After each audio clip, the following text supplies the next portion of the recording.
My name is Kate Wilder. I've got a master's in criminal psychology. I'm an investigative journalist and hope to make a difference. Hey, we're here with Jesse Buckley to talk about Supermassive's brand new game in the Dark Pictures anthology, The Devil in Me. So let's start at the beginning. Tell us a bit about the character that you play. I play a character called Kate Wilder, who is a presenter who's part of this documentary team who are doing a show about the serial killer H.H. Holmes. America's first serial killer confessed to 27 murders. The number grew significantly. Nearly 200 lives. I'm a serial killer documentary watcher. Is that your jam too? Yeah, I'll watch a serial killer documentary. Right? It's really relaxing. Like, okay, cool, yeah, I can it's chill kind out. of fascinating why we're all addicted to kind of those stories. We need a plan. Forget his games, traps, all that bullshit. Think about the killers we've covered. There's always a weakness. I'm not playing detective, I just want to survive. Playing detective is how we survive. So what interested you in the role of Kate? Well, to be honest, I've never played a video game in my life, and I had no idea what the hell the world was. Oh, wow. Okay. So that was firstly why I kind of was like, oh yeah, that sounds new and fun. And yeah, and then I read the script and talked to Alita, who's our director, and it just seemed like a really lovely thing to be part of and something new and fun. And I can't believe how they create this world. And action. You know, usually I just get a script and it's like 70 to 100 pages long, but there's like 300 pages in one script. It's unbelievable. So as you kind of mentioned, the game has multiple branching paths, so your character could end up in any number of situations. What's it like to film a scene, you know, multiple times with different endings? What I've found is like you can only be in whatever strand you're in at that time and figure out the emotion of it at that moment, because then you can offer up something completely different when you go into a different strand. And it's a very like immediate experience, which I guess is also what a player will feel when they're doing it as well. So I just kind of try and keep my head in where we are right there at that moment. And if I was trying to think of what was happening in the other strand, it would be a disaster. It must be really hard, yeah, because you kind of have this mapping, I suppose, in your brain of what, you know, what the outcomes could be, and then just trying to stay in that moment. It's very interesting stuff. So many things can happen to characters in the Dark Pictures anthologies. How do you make sure that Kate is always Kate, no matter what she's kind of faced with?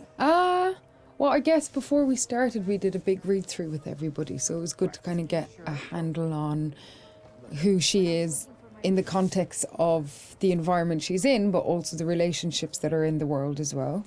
It just kind of reveals itself from the script, and I just kind of let her run free and see what That's so cool, happens though. to her. Yeah, I don't think anybody has continuity in themselves. I don't anyway. It must be very difficult. Yeah, really difficult. And that's it. I guess it's quite good fun to then go, okay, let's go with this and see where we end up. Well, I think also Kate lives on the knife edge of she has a genuine obsession and curiosity about serial killers. So there's part of her that's kind of running towards it and part of her that's running away from it, you know, and all of them have come to be curious about H.H. Holmes, but also with that, you're kind of living a real life horror as you're going into this world.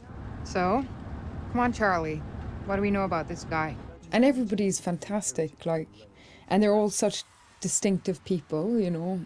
And they all somehow genuinely feel like a crew, you know, like Nice, yeah. you kind of have the kind of riffs.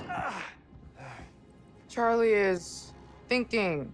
She looks a lot like a temper tantrum. And the new fledgling loves, and then the kind of creeping horror of your life.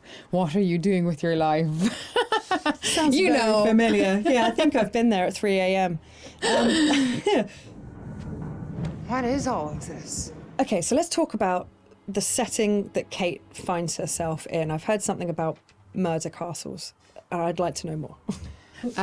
So the production company that Kate works for, Lonnet Entertainment, they get a mysterious call from a stranger who says that he's basically made a replica of H.H. Holmes' murder castle. Wicked. And invites them to come and document it because he knows that they're interested in serial killers. And Lonnet Entertainment, which is run by a character called Charlie, is kind of hard up, but only Charlie knows that. And so even though Kate is a bit kind of resistant to go because it just feels like another kind of fuddy-duddy thing, they agree to go to this island as one last kind of hurrah. It sounds like absolutely nothing awful is going to happen. It sounds like a perfect setup. I'm going to have a cup of tea. Delightful. Yeah, lovely island. Very nice. Look! Years are the wine that fill the cup of time. So in the game, you've got quite a limited inventory. Which items would you take into the house if you could take anything? I'd probably take, like, I think, look, all these mad people are just in need of a hug. So I'd probably take a bottle of wine and just be like, mate, let's just sit down, have a glass of wine, talk about what's going on here. Get Charlie's fags. Come here. Have Let's a just fag. calm Let's down. just calm down. That's my weapon of choice. I'd kill him with kindness. Well, you could at least start with the wine, and if that doesn't work, you've got the bottle. So, I mean, it's perfect. You're done. You're done. And if not, I could just drink it myself and have a lovely time. Some kind of belt with 3 or 4 of them attached. Off you go. It's all going to be fine. And if it's not fine, you're not going to know about it. Yeah. Done. Perfect. Good choice. Think it's okay if we pour some wine? God, please do.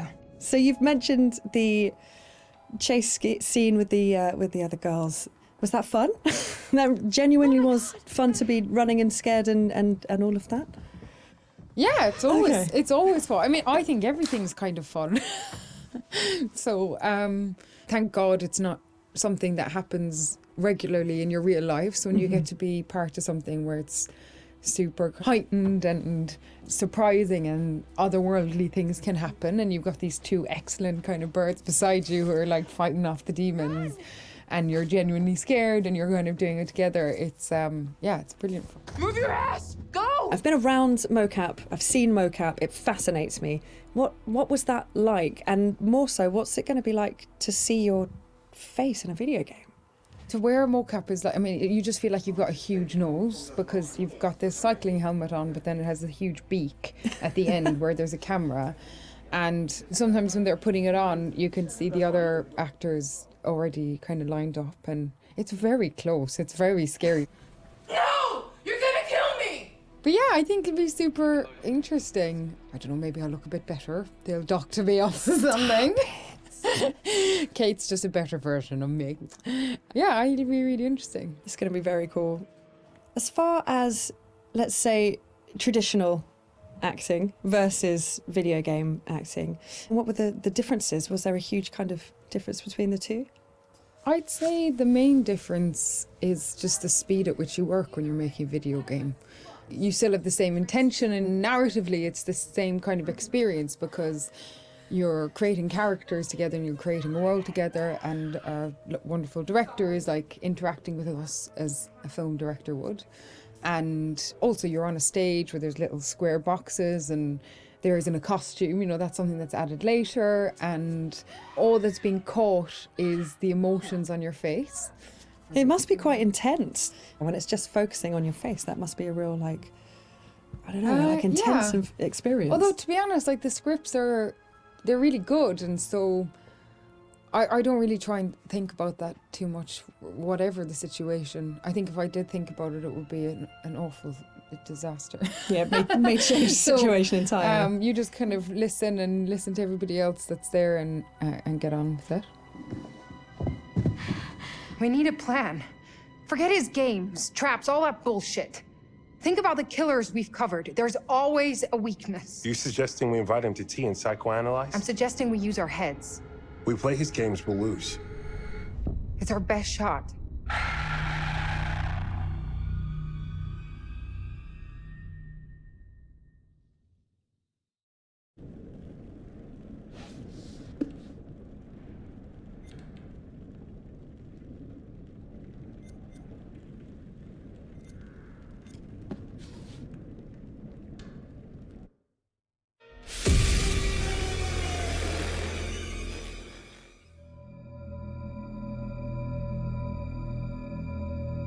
Torture chambers, secret passageways, vats of acid, and deadly vaults. In 1895, Chicago police unearthed horrific evidence of torture and multiple murders at the sprawling castle of H.H. Holmes. Masquerading under the guise of caring doctor, kind husband, and prominent businessman, H.H. Holmes was a contemporary monster, designing his buildings solely for the disposal of human bodies. Torture doctor, monster of 63rd Street, H.H. Holmes was America's first serial killer.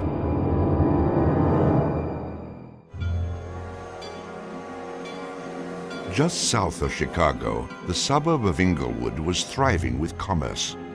The train station itself had 9 leading lines of railway and over 100 trains stopping there every day. No other suburb of Chicago had this luxury.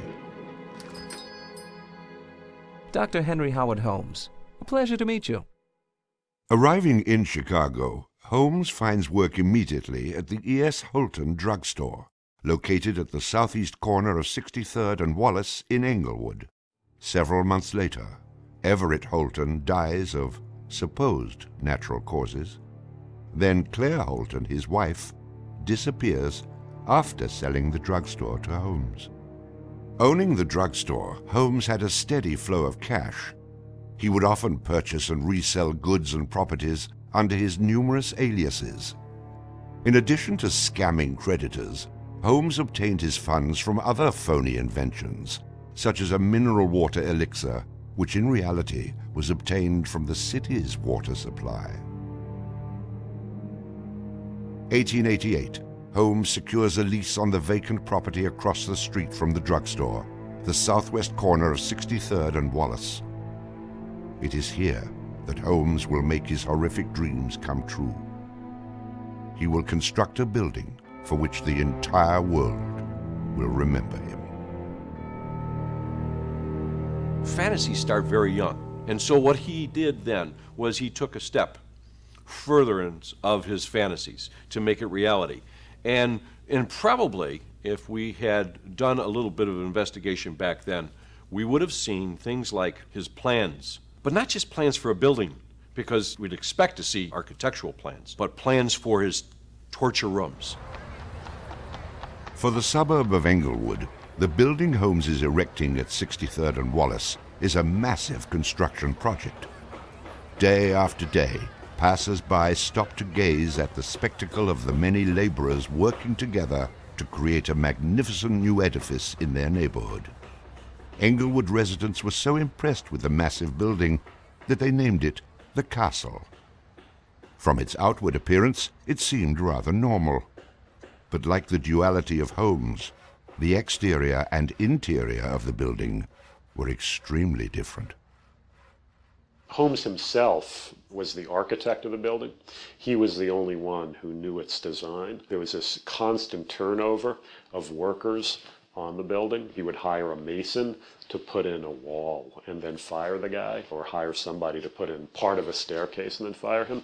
And there seemed to be several very sinister reasons behind that. One was he managed not to pay a lot of these people because he was always claiming that they were doing incompetent work. But the other, much more insidious reason was that no one except him really had a clear idea of what the structure of the interior of the house was.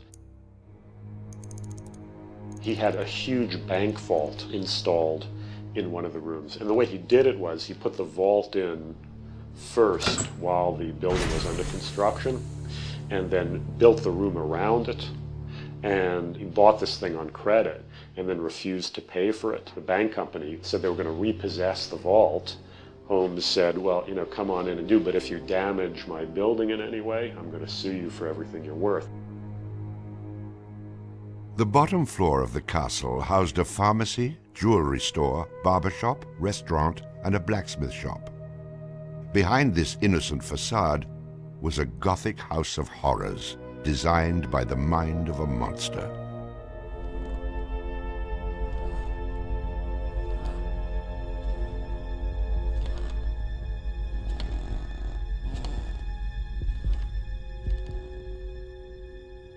The third floor seemed innocent enough, containing rented rooms, legitimate offices, and Holmes's own bedroom.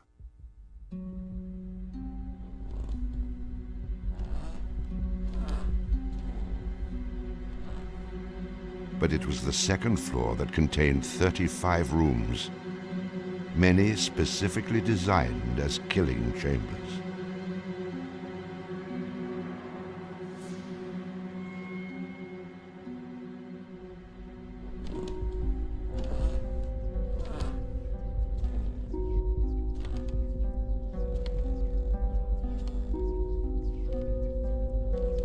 Disorienting unsuspecting victims, the labyrinthian construction contained numerous staircases and doorways that led nowhere.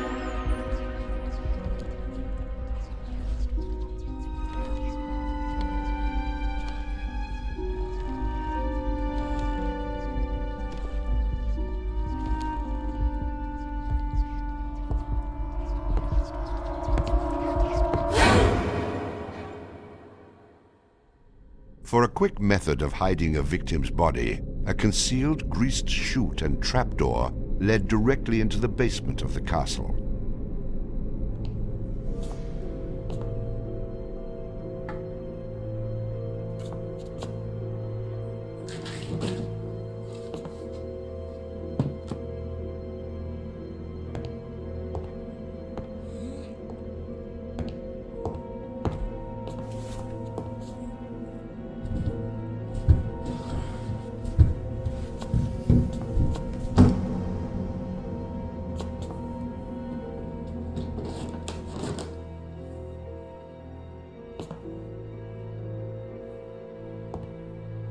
The basement held the most terrifying rooms, resembling a medieval torture dungeon. Acid vats, quicklime pits, and a crematorium disguised as a glass-bending furnace were Holmes's favorite methods of immediate body disposal.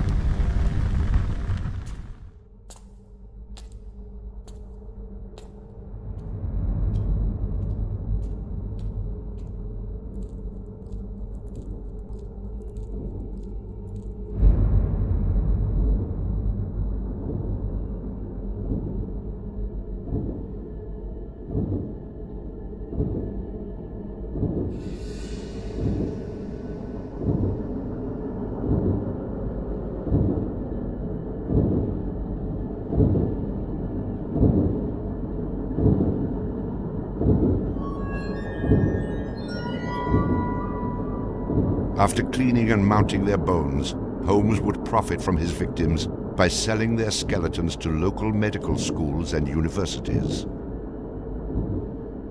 Holmes would make a killing in Chicago, financially and literally.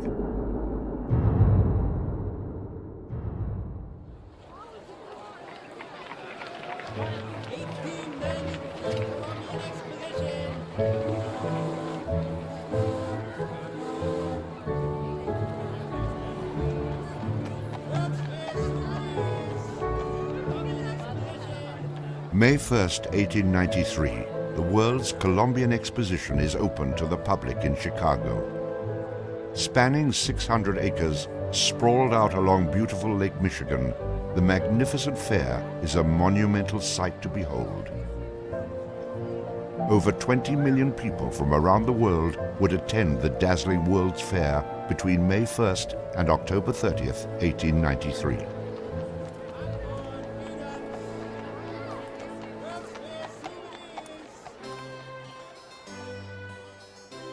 Holmes utilizes the World's Fair as the perfect opportunity to capitalize on his demented design of the castle. Located only a few miles from the World's Fair, Holmes's castle was perfect lodging for tourists. Holmes decides to rent rooms to visitors of the fair. He entirely renovates the upper floors of the castle, bringing in the most modern furnishings and luxuries, all purchased on credit, which Holmes had no intention of repaying. In addition to placing newspaper ads for rooms to rent, Holmes visited the fair with several of Benjamin Peitzel's children, preying on elderly women who flaunted their wealth making sure he invited them back to the castle for a warm night's stay in a soft bed. They're not calling their relatives, telling them where they're at. They just know that they're going to Chicago to see the Columbian Exposition. Perfect victims, because they're unknown in the city. Their relatives, wherever they came from, know that they were coming to Chicago, and they never came back. Now, how do you start to find them? They don't even know where they stayed. Perfect, easy victims. I'm sure some of them got in and out of his place with no problem. And others, they walked in and they never checked out. Some of the rooms had been completely lined with asbestos to make them soundproof. Hidden in Holmes's office was a master control panel which connected to gas lines leading into airtight sleeping chambers.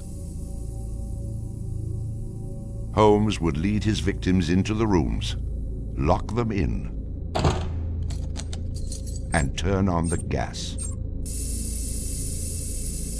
asphyxiating them while watching their demise. Let me out! Holmes, let me out, please! Holmes! Holmes! Holmes, please! Holmes! At the height of the World's Fair, Holmes masterfully juggles his castle businesses, renting rooms, dodging creditors, selling skeletons, and attending to the needs of the many women in his life. I have had many young ladies in my employ, most of whom are still living in and about Chicago, whose parents and friends know only too well that far from being their seducer, I have done much to materially help them in their narrow lives. Being a personable, attractive young doctor and businessman, Holmes won the hearts of many women throughout his life. At one point, Holmes managed to secretly have 3 wives, each never knowing of the others. In 1890, Julia Connor became Holmes's employee and mistress, living at the castle with her daughter Pearl. When she became pregnant and demanded marriage, Holmes agreed on the condition that she allowed him to perform an abortion on her. She agreed. Neither Julia nor her daughter Pearl were ever seen again. Just a week later, Holmes sold a clean, articulated skeleton to the Hahnemann Medical College for nearly $200. In 1892, Holmes acquired another mistress, Emmeline Sigrand, and employed her as private secretary. Holmes sent Emmeline into the vault to retrieve some papers and sealed it, suffocating her to death. Several weeks later, the University of Chicago acquired a female skeleton from Dr. Holmes. In 1893, Minnie Williams became Holmes's new private secretary and eventually his mistress. Minnie was the beneficiary of a property in Fort Worth, Texas, valued at over $40,000. Holmes murdered Minnie and her younger sister Nanny after having Minnie sign over the Fort Worth property to him. In 1894, Georgiana Yoke became Holmes's 3rd wife. He married her under the name Henry Mansfield Howard. Like his other legitimate wives, Georgiana lived out her entire life. On July 19, 1895, Chicago police enter the Holmes castle. The world would now learn of the horrors that the castle had kept secret for so very long.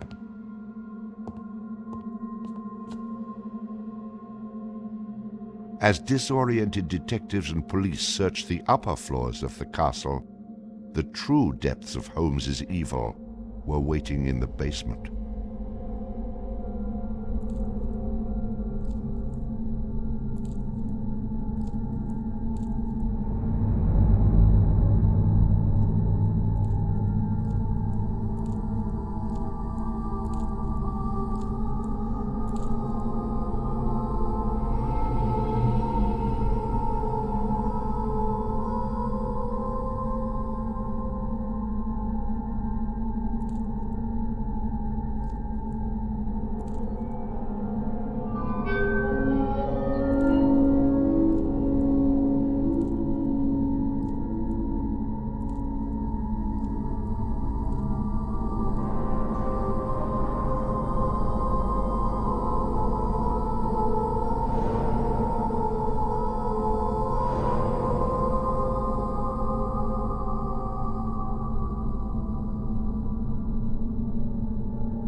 Among the death devices in the basement of the castle, investigators find piles of mixed human and animal bones, bloody women's undergarments, and a wooden dissection table saturated with dried blood.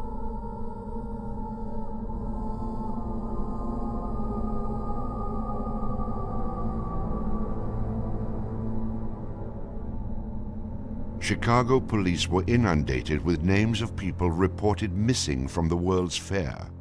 50 missing people were eventually traced to the Castle of Horrors. The evidence, blood and bones found in the basement posed a problem for 19th century criminal investigative techniques.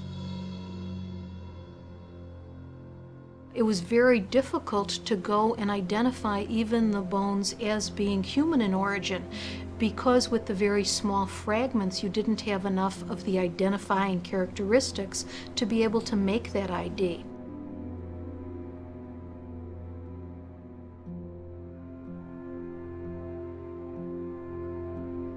The world is now calling Holmes the monster of 63rd Street, torture doctor, and the modern Bluebeard. Overnight, Holmes transforms from arch-swindler to arch-fiend. A Chicago journalist calls Holmes a multi-murderer. The Holmes case generated this incredible amount of national attention and really international attention. Really in his own time and in America, Holmes was much more notorious and more widely known than Jack the Ripper, who was a contemporary of his. Then as now, people were very, very fascinated to sort of visit the sites of these terrible crimes. And his castle became a kind of tourist site. And there were various people who were wanted to take it over and turn it into a kind of murder museum. And then, just before some impresario was about to make it again into this tourist attraction, it burnt down. Somebody burnt it down. I mean, it could have been, who knows, some outraged citizen who didn't want this to become some very morbid tourist attraction.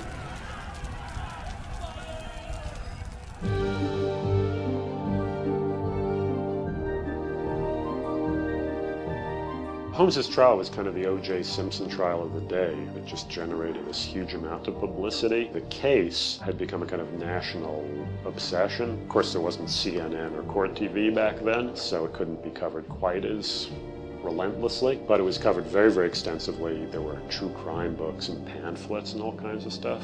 And Holmes himself had become a sort of folk figure almost, you know, the sort of national boogeyman.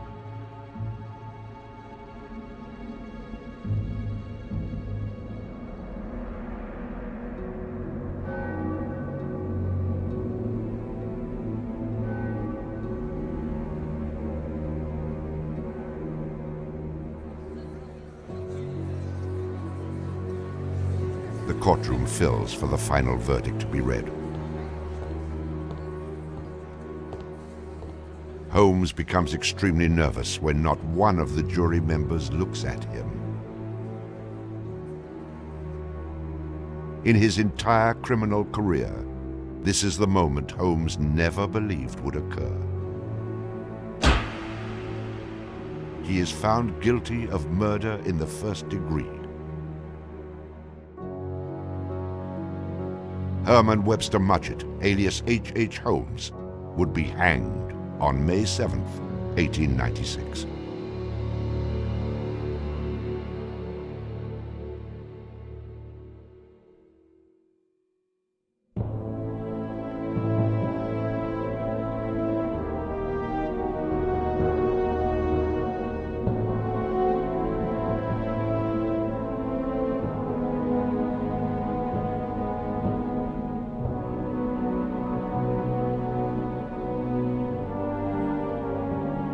While Holmes was in jail, awaiting the execution of the sentence, he was made an offer by William Randolph Hearst, supposedly for a significant amount of money, to provide his confessions. Holmes, who had already issued at a half a dozen completely self-contradictory versions of his crimes, clearly at this point felt he had nothing to lose. He was going to die anyway. In this confession, he did a complete about-face and portrayed himself as the worst monster who ever lived. He just basically confessed to every crime anybody had ever suspected him of and threw in a few more for good measure. He's reliving the fantasies after the fact now. He's reliving the fantasies of things that he did. She was very willing to do this and prepared to leave the vault upon completing the letter, only to learn that the door would never again be opened until she had ceased to suffer the tortures of a slow and lingering death. The partial excavation in the walls of this room found by the police was caused by Latimer's endeavoring to escape by tearing away the solid brick and mortar with his unaided fingers. I closed the door and turned on both the oil and steam to their full extent. In a short time, not even the bones of my victim remained. It was the footprint of Nanny Williams that was found upon the painted surface of the vault door, made during her violent struggles before death. Only one difficulty presented itself. It was necessary for me to kill him in such a manner that no struggle or movement of his body should occur. I overcame this difficulty by first binding him hand and foot, and having done this, I proceeded to burn him alive by saturating his clothing and his face with benzene and igniting it with a match. As soon as he had ceased to breathe, I cut his body into pieces, and by the combined use of gas and corn cobs, proceeded to burn it with as little feeling as though it had been some inanimate object. I immediately took them to the Vincent Street house and compelled them to get within the large trunk, through the cover of which I had made a small opening and ended their lives by connecting the gas with the trunk. Then came the opening of the trunk and the viewing of their little blackened and distorted faces. Then the digging of their shallow graves in the basement of the house. The ruthless stripping off of their clothing and the burial without a particle of covering save the cold earth.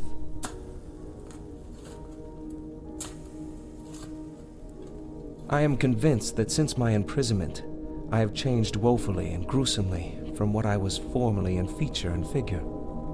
My features are assuming a pronounced satanical cast. My head and face are gradually assuming an elongated shape. I believe fully that I am growing to resemble the devil.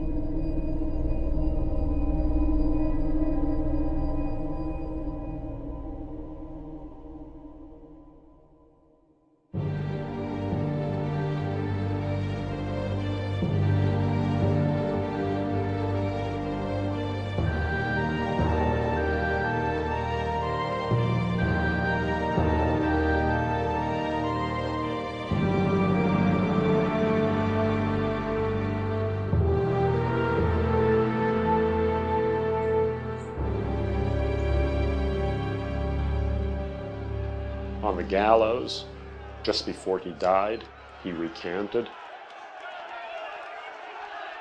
He claimed that the confession that he had published was a complete fabrication. The extent of my wrongdoing in the taking of human life consists in contriving the killing of 2 women that have died at my hands as a result of criminal operations. That is all I have to say.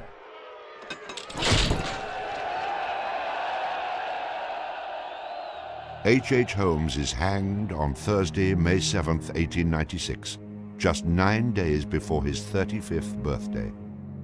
At 10:25 a.m., he is pronounced dead.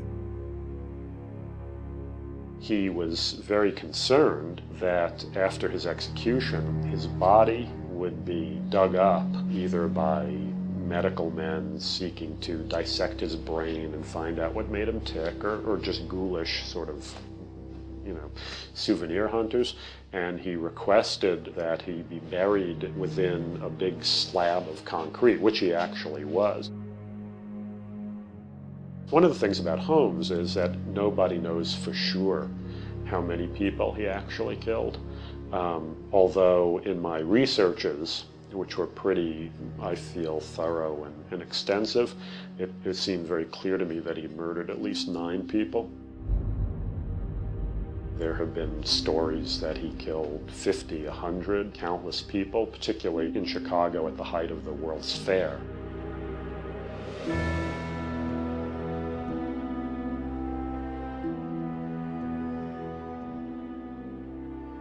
How many people did Holmes actually murder?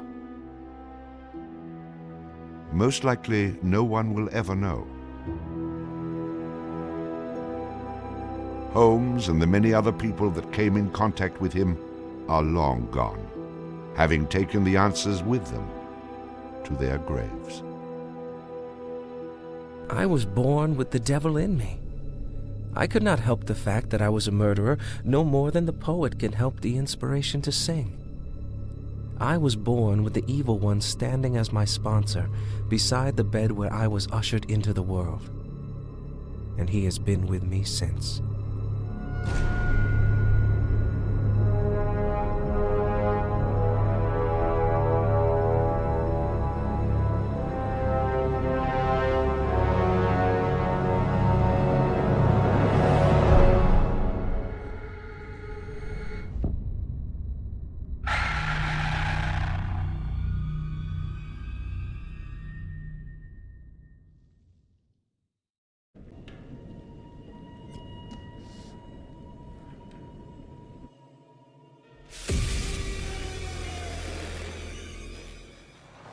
So, what do we know about this guy? He's rich, he's a recluse, he's obsessed with H.H. Holmes. We're going to a property he inherited from a relative. Some of the rooms are full recreations from the murder castle.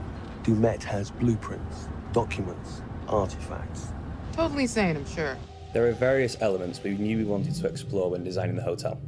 From developing areas and set pieces that generated a constant sense of uneasiness and tension, to memorable trap rooms that forced the player into frantic life and death decisions. I'm so sorry. We took a lot of inspiration from Holmes' original murder castle, as we wanted to capture the way that Holmes' castle was created to disorientate and confuse his victims. Welcome to the World's Fair Hotel. As cunning as Dumet is, not everything in his castle runs like clockwork anymore. His operation has become so vast that he can't maintain everything, and the Lonnet crew have turned up at just the right time to exploit that. The production design for the hotel needed to reflect the original design, utilising a Victorian-style facade and castle turrets, interiors with ornate mouldings and panelling, being made larger to accommodate the game's intention to be used as a vast labyrinth to create fear and horror. This included the hidden rooms, sliding walls, trapdoors, and secret basements, but with extra central monitor rooms and death rooms, all hidden from the guests, providing multiple layers and multiple levels to explore, unveiling the horror within. Special attention was given to the design of the areas such as the lobby, the bar area, and the dining rooms to provide an authentic, believable Victorian hotel, bringing a feeling of magnitude and foreboding to intimidate the player. Guys? Is that you? The hotel guest rooms were designed to be opulent yet aged, in keeping in style with furnishings and fittings, yet having additional modern electronic window shutters installed to trap the victims. Secret observation rooms were also built adjoining, with hidden doorways to enter. Corridors were cleverly designed to include mechanical sliding walls hidden within the Victorian framework, used to change the layout of the labyrinth throughout the hotel. Fuck. The murder inventions designed within locations included the suffocation and crushing rooms, furnaces, and acid baths. The monitor room was a newly constructed area, deep within the core of the hotel. This room allowed Dumet the full control of the labyrinth and its workings. In The Devil in Me, we make use of a range of mechanics new to the Dark Pictures series to help convey the unsettling mood and threat of the hotel. With an expanded focus on exploration, the player spends a lot of the time exploring the hotel's labyrinthian corridors, and as each character revisits a shared area, the feel of it changes. Each character has their own unique light source. Erin and Jamie, as the practical sound and lighting techs, have fairly straightforward torches, with Erin's directional microphone providing an additional small light when in use. Mark, the camera operator, has his camera flash, lifting the darkness in short bursts and providing mini jump scares as the player suddenly sees something out of the gloom. Kate lights her way around with her makeup mirror, providing a small amount of light to fumble through the corridors. And then Charlie's sole light source is his own cigarette lighter, casting the hotel in its flickering orange light and barely really lighting anything at all. Jamie, over here. Each character experiences these shared areas differently through this, adding to the sense of the familiar hotel rooms changing with each visit. It's amazing. The Allen Hotel was originally built in the 1890s. It was converted into a spa later on until it was abandoned and finally chosen by Dumet for his murder playground. Some parts had been restored, like the rooms the characters stay in and the lush lobby and bar areas on the first floor. We work closely with concept art and art direction to create distinct color palettes and ornate assets that made those areas more inviting while still leaving something unsettling about their imperfections. But elsewhere, we could show the hotel and spa's original treatment rooms and the indoor pool which had fallen into disrepair and other thematically different places. Our second challenge was getting into Dumet's head. We knew that he was supposed to be a very meticulous man. He's the sole architect of this place and proud of his creations. Some rooms are deliberately left in disrepair. We created them with the base layers showing, and we scattered building equipment around to tell the narrative that Dumet still has plans for them. Others he had completely purpose-built. That's where we used a mix of old brick and breeze block materials next to each other to create contrast. And on top of that, there are traps everywhere. Some of the most interesting areas to create were the ones which were supposed to be off-limits to hotel guests. We wanted to show the stark contrast of his personal space versus the one he hunts people in. The team went as far to even design Dumet's handwriting, and we used that on boards and documents to show more of his personality. There's storytelling in every small detail.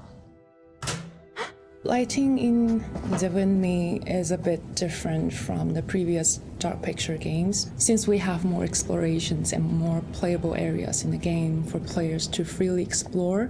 We had to slightly adjust the way we used to do lighting by adding some new stuff, such as adding more guide lights in the environment for direction, or add some interactable light fixtures that you can trigger on and off by walking closer or away from them. So there are 4 types of lighting styles in the hotel. The first one is the regular hotel areas where everyone should feel safe and cozy. We try to use more bright, warm color lights with different elegant light fixtures. And the second one is the areas that are either under constructions, used as Dumet's workshop, or places only lit by moonlight or should be pitch black. We used cooler temperature lights or even blue lights for these kind of areas with very low light intensity and very heavy volumetric fog to enhance the claustrophobic vibe and to elevate the tension. So the third one would be the control room where Dumet watches and controls all the activities in the hotel. We want this room to be especially bright, like an industrial warehouse with a cool, eerie mood to separate it from the other rooms. And the last one is all the rooms that are designed to be slaughter stages. Killing is like creating art to Dumet, and he wants all his artworks to be presented epically with audiences, classical music, and beautiful lighting setup.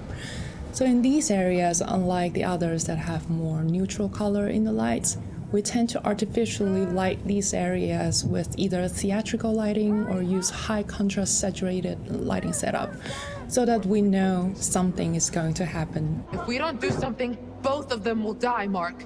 We wanted to provide players with a truly realistic historical sonic experience whilst inside the murder castle. We researched multiple properties and buildings built within the same period as the original Chicago murder castle. Authentic door foley and sound effects elements were high on our priority list. We recorded multiple door openings, closings, handles, rattles and squeaks.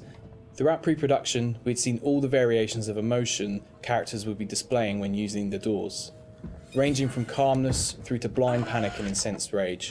All these emotions could be channeled into the performance we recorded. Another element of the soundscape we went into considerable detail recording was floorboard and stair creaks.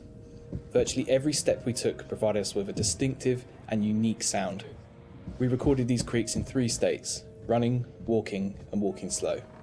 To further add to this, as the characters climb higher inside the Met's murder castle, the creaks will become more frequent as you enter unfinished rooms, exposed walkways, and the structural integrity of the hotel becomes more dangerous and unstable.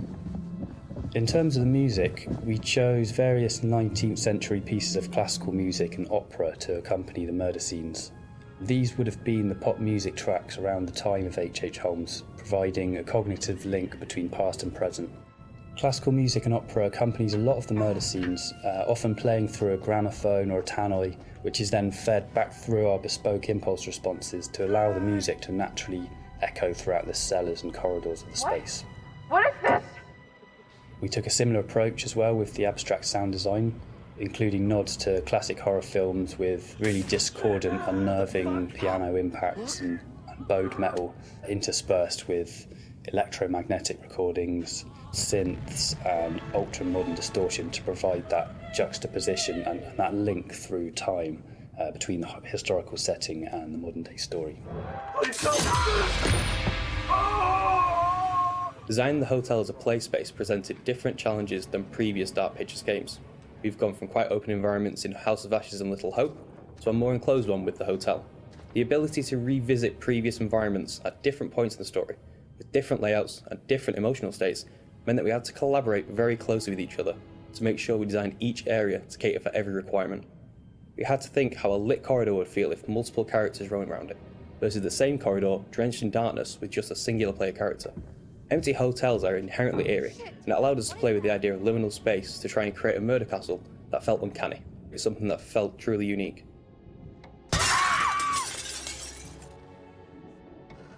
It's me! Get in here! Jamie? Thank God.